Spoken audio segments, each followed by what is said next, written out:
the first week of April, I watched only 2 films, so slacking a little bit there. And the 2 films I watched was A Working Man from 2025 and Showgirls from 1995. So let's talk about them. A Working Man was recently released, directed by David Ayer, starring Jason Statham, Michael Pena, David Harbour, Naomi Gonzalez. And I took my dad to see this one and the girlfriend. This is a great dad action movie, guys. You're hanging out with Pops, get a few hot dogs, some popcorn, watch The Working Man, because I gave it 3.5 stars out of 5. Really enjoyed it. I paid money to watch Jason Statham take names, kick ass, and he was kicking some ass. And I think the acting does not much stands out in that department because you're not really paying for that. But dude, Michael Pena kind of sucks. There was one scene when he's begging Statham to help him out, find his daughter. Minor spoilers, there is a kidnapping in this, but the way he says, like, "Are you gonna help me?"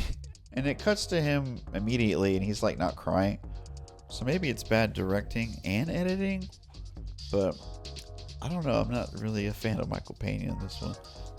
So, the action choreography, guys, and the firefights, the gunplay, I think is pretty solid. I give the action like a B overall. And there are some like plot holes. I feel some things don't lead to some other things that were introduced in the movie. But, you know, it's a pretty thrilling movie, man. He's probably I think it's like ex-CIA, but like the UK version, the British version. So he knows how to track people. And tracking the perps down, guys, we like all that spy shit and like detective work, right? I do. I find that entertaining. And, you know, in between all the action, I really enjoyed watching Statham track these goons down. And there's some bad Russian mobsters in this one for sure, among like some meth heads. There's a really hilarious scene, guys, where they had to have been a joke or something. I don't know. He's like hiding out in his pickup truck with all his surveillance equipment, but he's hiding behind like the thinnest trees and bushes you can think of, and only like 10 feet away from the bar, it felt like.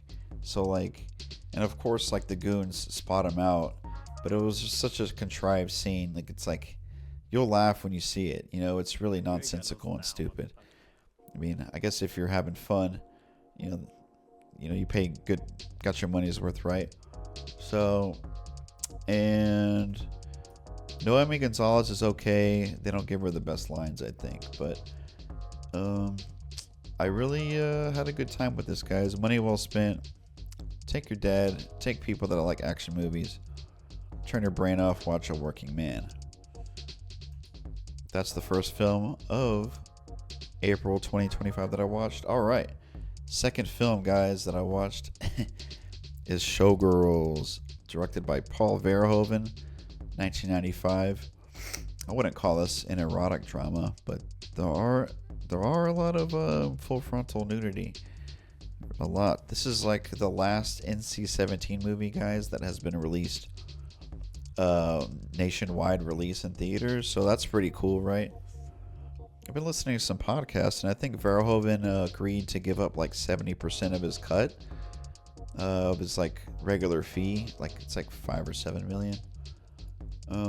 I guess he was a real believer in this. And guys, this is like a satire bit. Verhoeven's a king of satires, and like, it's this is what America's all about, man.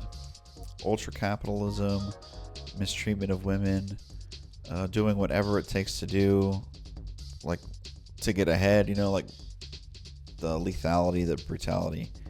And there isn't a questionable sexual assault scene in this film, guys. Pretty rough to watch. It's really, I'll give it some credit. Like, they really don't, there's like a quick 10-second scene and they cut, and then there's like a really quick 5 or 10 second cut of it. So they don't dwell on it. They don't show you too much. So I'll plot it a little bit for not going, like making it last like 2 to 5 minutes, you know?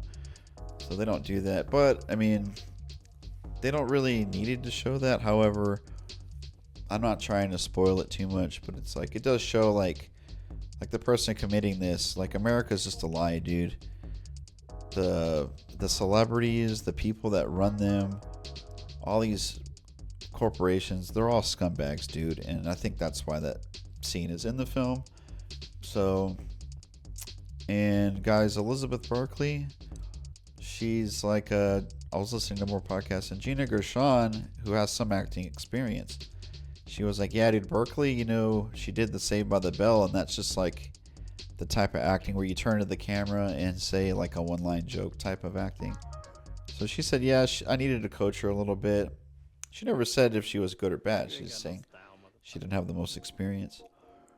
And I don't know, like Verhoeven years later said, well, you know, you can put all of it on me. I told her how I wanted her to be. Like the character Nomi is like an ex-drug addict, uppers, you know, she's got ADD, she's bipolar, she's a little manic, and I think I believe that, but at the same time, you know, who knows if Verhoeven's telling the truth. Maybe it was all Berkeley, but because, you know, I'm trying to give Berkeley some credit, dude. She wasn't distracting to me. I'm fine with her performance. I'm not hating on her. There's an iconic scene where she is like so upset and she's stabbing French fries and the ketchup is splattering everywhere. And that's like, she gets made fun of that a lot, you know? But it's like, if that's what Verhoeven was going for, he's the director, he has final say, you know? He's the one saying cut. I place more. If you're going to blame Berkeley, I would blame Verhoeven instead. But that's kind of what he was going for. This also stars Kyle MacLachlan, Gina Gershon, Glenn Plummer, Robert Davi, guys. I'm not saying it's a genius performance, but he's got some... He's like the one male that is actually honest. How kind of low he may seem, he's actually the most honest dude in the film. So, and it also stars, Glenn Plummer, dude. He's cool. I like him. He has a sex addiction problem. But yeah, guys. I mean, this movie is also funny. This movie is also funny to me. The way there's a girl fight in the dressing room. One girl's like, "You fuck the pizza man." The other one's like, "Well, you fuck the meter man." And they start like slap boxing and attacking each other. I thought that was hilarious. Some of these one-liners, guys, I'm talking about some of the scummiest people in film, and just the shit they say. It's like it's funny in like a good bad way. Like it's good dialogue per se. But it's like, God damn, he really said that, you know? So I give Showgirls 4 stars out of 5, guys. I am a huge Paul Verhoeven fan now. Starship Troopers, I gave 5 stars. RoboCop, I gave 5 stars. I need to see Basic Instinct now. So, what was that movie he made? The Fourth Man, guys. You should see The Fourth Man. That one's a good one. All right. Well, there you go, guys. That was the 2 films I watched. There's your weekly movie recap for the first week of April 2025.